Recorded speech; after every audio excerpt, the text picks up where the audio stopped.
រីតាស្រីអូនដើរទៅណា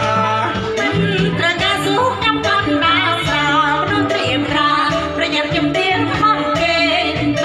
ត្រូវការសុខខ្ញុំកត់ដាស្រាមនុស្សត្រៀមប្រាប្រញាប់ជំរាបខ្មាំងគេគ្រាន់តែសួរប៉ុណ្ណឹង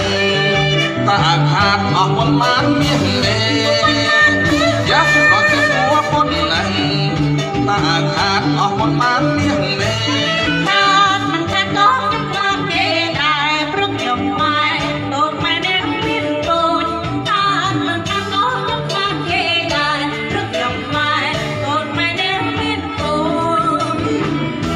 ជាស្រី